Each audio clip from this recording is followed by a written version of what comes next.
नमस्कार विद्यार्थियों, online classes में आपका स्वागत है। विद्यार्थियों, हम भारत में जनसंख्या संगठन को पढ़ रहे हैं और भारत में जनसंख्या संगठन के दौरान हमने पिछले वीडियो में भारत में भाषाई वर्ग को पढ़ा। भाषाई वर्ग है, भाषाई वर्ग के बाद अपने जो लास्ट टॉपिक इसमें बचा है इस लेसन का, वो है आपके जनसंख्या जो है उसमें धार्मिक संरचना। कौन सा? धार्मिक संरचना। देखो, धार्मिक संरचना की बात करें तो संविधान में भारत के धर्म का कोई विशेष धर्म का जिक्र नहीं हुआ है। भारत में विशेष धर्म के बारे में नहीं कहा गया संविधान में। भारत को संविधान अंतर्गत देखें तो भारत एक धर्मनिरपेक्ष राज्य है जो किसी विशेष धर्म की मान्यता के बारे में नहीं कहता। सभी व्यक्तियों को अपना अपना धर्म मानने का अधिकार है। सभी व्यक्तियों को अपना अपना धर्म मानने का क्या है? अधिकार है।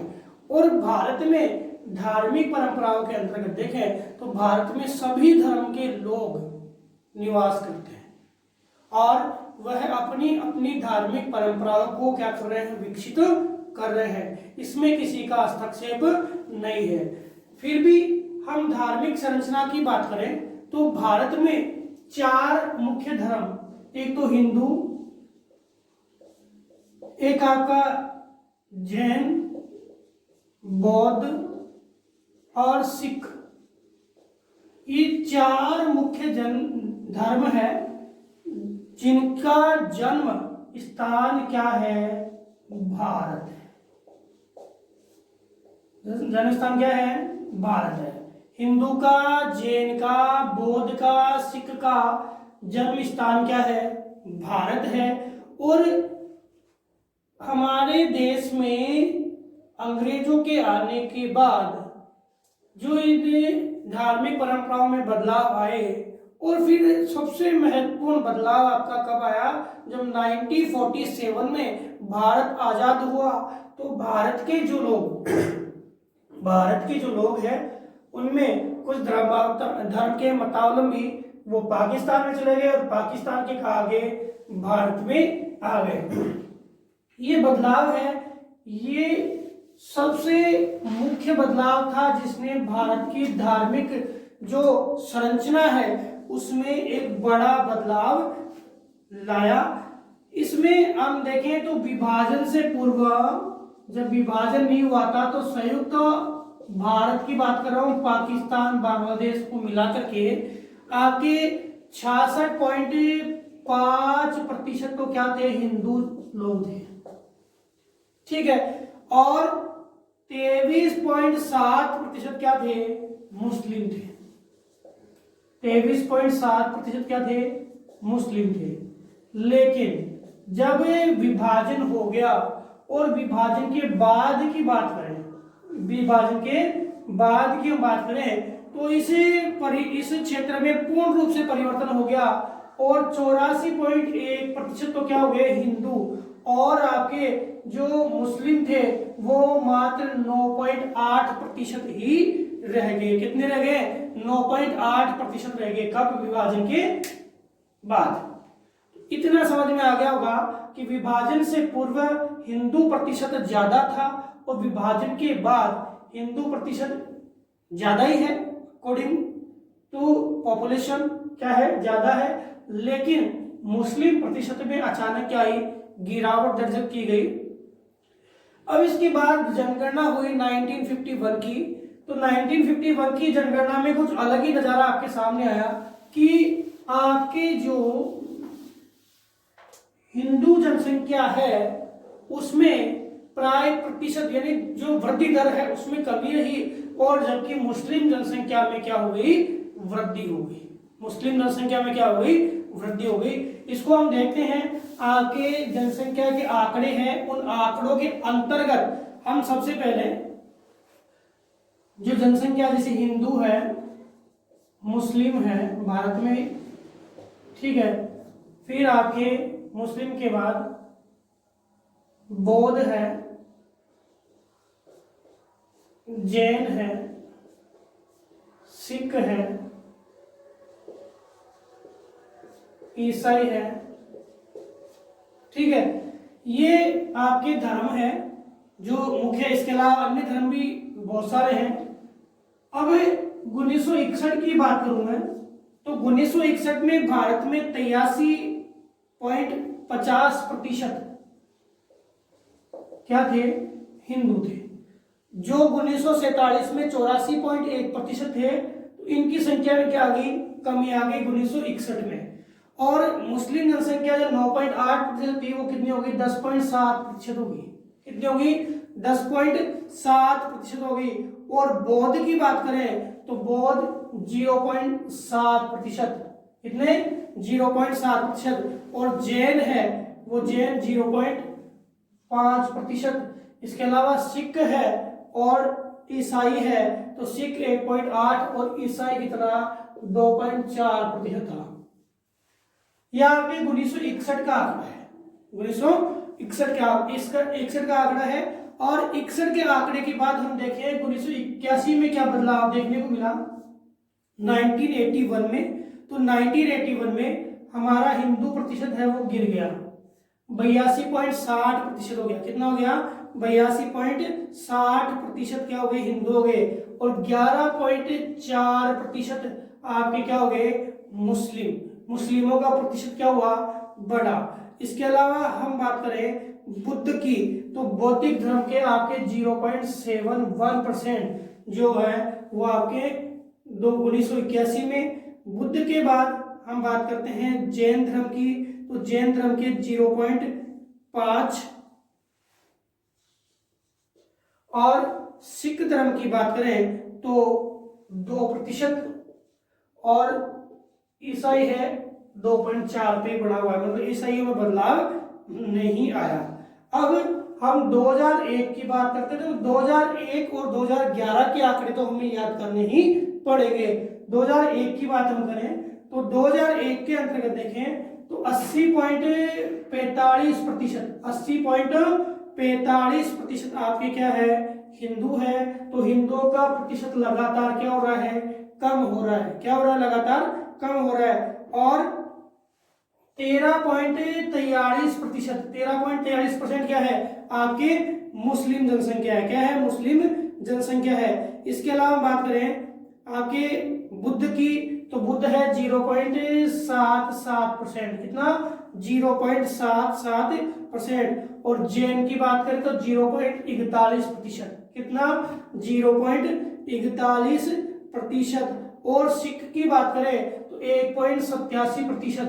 और आपके ईसाई की बात करें तो 2.34%, यानी ईसाइयों में भी क्या हुई, कमी दर्ज की गई। अब 2011 के लेटेस्ट आंकड़े हैं, उनके अंतर्गत देखें तो भारत में 79.56% क्या है, हिंदू धर्म में की जनसंख्या में और कमी आ गई। और मुस्लिम कितने हो गए, 14.31% क्या हो गए, मुस्लिम। सिख की बुद्ध की बात करें तो बुद्ध अपनी उसी कंडीशन में है 0.77। और ये भी अपनी उसी कंडीशन में है। जो जैन है 0.41। इसके बाद हमें इसकी बात करें सिख की तो 1.74। और ईसाई धर्म की बात करें तो ईसाई धर्म के लोग हैं 2.36। ये आंकड़े हैं, इनसे हम देखो एक दो प्रश्न आपके सामने आते हैं कि कौन से धर्म में लगातार कमी देखी गई, तो हिंदू धर्म में। कि कौन से धर्म में लगातार वृद्धि देखी गई, तो आपके मुस्लिम धर्म में। ठीक है, सबसे कम जनसंख्या कौन से धर्म की है, सबसे कम जैन की। जैन के बाद सेकंड नंबर पे बौद्ध की। उसके बाद 3 नंबर पे सिख की जनसंख्या में भी लगातार कमी आ रही है, क्योंकि सिख लोग हैं वो क्या कर रहे हैं, पलायन कर रहे हैं रोजगार के लिए। ठीक है, तो इसकी कमी आ रही है। सबसे ज्यादा लिंग अनुपात आपका किसमें मिलेगा, ईसाई में। किसमें मिलेगा, ईसाई में सबसे ज्यादा लिंग अनुपात मिलेगा। ईसाई धर्म की जो संख्या है उसमें न तो ज्यादा वृद्धि हुई है न ज्यादा कमी हुई है। हालांकि तीसरे नंबर पे कौन है, सिख। और चौथे नंबर पे कौन है, ईसाई। और पांचवें नंबर पे कौन है, मुस्लिम। और छठे नंबर पे कौन है, आपका हिंदू। नीचे से बात कर रहा हूं, ऊपर से बात करें तो पहले नंबर पे हिंदू, दूसरे नंबर पे आपके मुस्लिम, और तीसरे नंबर पे आपके ईसाई और चौथे नंबर पे आपके सिख, पांचवें पे आपके बौद्ध और छठे पे आपके क्या है जैन। दोनों सिख है, ध्यान रखना। तो 2001 और 2011 के आंकड़े हमने जो देखे हैं उनमें देखो बदलाव, आपके मुस्लिम जनसंख्या बढ़ी है, हिंदू जनसंख्या घटी है और बाकी में बदलाव कम देखा गया है। सिख में भी क्या है कमी आई है। अब इसके बाद जो आंकड़ा आता है ये तो समझ में आ गया होगा। इसके बाद जो आंकड़ा आता है कि भारत के अंदर जो मुस्लिम जनसंख्या है और जो सिख जनसंख्या है, हिंदू जनसंख्या है, आपको पता है लगभग राज्य, सिख में तो आपके पंजाब, हरियाणा, राजस्थान का भाग आता है, ठीक है, और मुस्लिम जनसंख्या में यूपी का भाग आता है। तो सबसे ज्यादा हिंदू, सर्वाधिक हिंदू प्रतिशत में आपको मिलेंगे कहां पर, हिमाचल प्रदेश में। कहां मिलेंगे, प्रश्न लिख रहा हूं, ये सारे क्वेश्चन है, ये सारे क्वेश्चन है। सर्वाधिक हिंदू कहां मिलेंगे, हिमाचल प्रदेश में। कहां मिलेंगे, हिमाचल प्रदेश में। और प्रतिशत है आपका 2011 के अनुसार 95.43% लोग हैं वो कहां पर है, आपके हिमाचल प्रदेश में हिंदू है, ठीक है। इसके बाद सबसे कम कहां मिलेंगे, तो सबसे कम मिलेंगे आपके मिजोरम में। कहां पर मिलेंगे, मिजोरम में। सबसे कम हिंदू कहां मिलेंगे, मिजोरम में। कितने, 3.55%। 3.55% हिंदू है वो कहां मिलेंगे, मिजोरम में। दूसरा क्वेश्चन है कि मुसलमान, अब टोटल हिंदू का प्रतिशत कितना था 2011 के अनुसार 79.56%, ठीक है। और मुसलमानों का सर्वाधिक मुस्लिम प्रतिशत कितना है, 14.31। तो सर्वाधिक मुस्लिम आपको मिलेंगे लक्षद्वीप में। किसमें मिलेंगे, लक्षद्वीप में। और कितने मिलेंगे, 94.22% मुस्लिम, 94.92% मुस्लिम मिलेंगे। किसमें, लक्षद्वीप में। और इसके बाद में मुस्लिम कहां मिलेंगे, JNK में, जम्मू एंड कश्मीर में। कितने मिलेंगे, 66.97%। सबसे कम कहां मिलेंगे, तो मुस्लिम भी वही कम है जहां पे हिंदू कम है। तो आपके माइंड में आ रहा होगा कि मिजोरम में मुस्लिम भी कम है और मिजोरम में हिंदू भी कम है। तो मुस्लिम आपके कम है और हिंदू भी कम है, तो कितने हैं मुस्लिम, ठीक है। अब दोनों ही आपके कम है, तो वहां पे जनसंख्या कौन सी ज्यादा है, तो यहाँ पे मिजोरम में ईसाई जनसंख्या ज्यादा है। कौन सी है, ईसाई जनसंख्या ज्यादा है। अब इसके बाद क्वेश्चन आता है कि सबसे अधिक मुस्लिम है वो कौन से राज्य में मिलेंगे। देखो ये तो हमने पढ़ा है क्या, प्रतिशत में। अब जनसंख्या की बात कर रहा हूं, तो अधिक मुस्लिम है वो कौन से राज्य में मिलेंगे, तो आपके उत्तर प्रदेश एक नंबर पे आएगा जहां पे सबसे ज्यादा मुस्लिम मिलते हैं। उत्तर प्रदेश के बाद में वेस्ट बंगाल आएगा और उसके बाद में बिहार आएगा। एक प्रश्न आपके भाषाई क्षेत्र में रह गया था, वो भी याद आया है क्या, कि भाषाई आधार पर जो पहला राज्य बना था वो था आंध्र प्रदेश।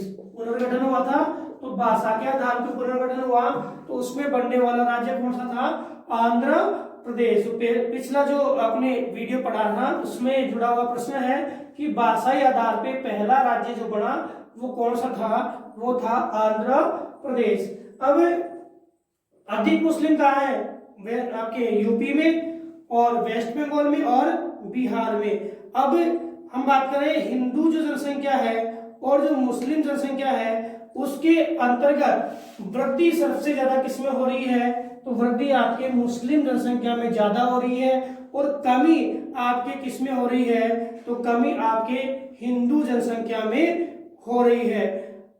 इसके अतिरिक्त कुछ लिंगानुपात की बात करें तो कौन सी जनसंख्या में सबसे ज्यादा लिंगानुपात देखने को मिल रहा है, आपके कोर्स में धार्मिक संरचना के अंतर्गत ये बिंदु दिए गए थे।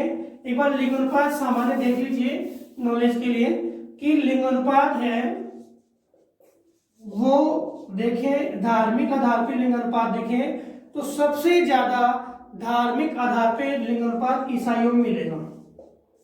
कितना मिलेगा? 1023। कितना? 1023 के लगभग। उसके बाद आप देखें तो फिर आपको मिलेगा किसमें? बौद्ध में 965। फिर आपको जैन में 954। फिर आपके जैन के बाद देखें तो मुस्लिम कितना? 951। कितना? 951। और फिर आपके जो लिंगानुपात है मुस्लिम के बाद देखने को मिलेगा हिंदू में कितना है? 939। और फिर आपके सिख में जो लिंगानुपात है वो कितना है? 903 है। ठीक है, इस प्रकार से लिंगानुपात का स्वरूप है जो अलग अलग धर्मों में अलग अलग रूप से देखने को मिलता है। सबसे ज्यादा किसमें? ईसाई में, और सबसे कम किसमें? सिख धर्म में देखने को मिलता है। तो विद्यार्थियों, हमने भारत में जनसंख्या संगठन के प्रतिरूप जाने, जिसमें ग्रामीण नगरीय संगठन, लिंगानुपात, साक्षरता, आपने ये धार्मिक और भाषाई संगठन, इनका अध्ययन किया। अगले वीडियो के माध्यम से हम अगले बिंदु को पढ़ेंगे। इसके साथ तो ये जो जनसंख्या संरचना का जो लेसन है वो तो कंप्लीट हो गया। अब अगले वीडियो में हम नेक्स्ट लेसन को पढ़ेंगे। धन्यवाद।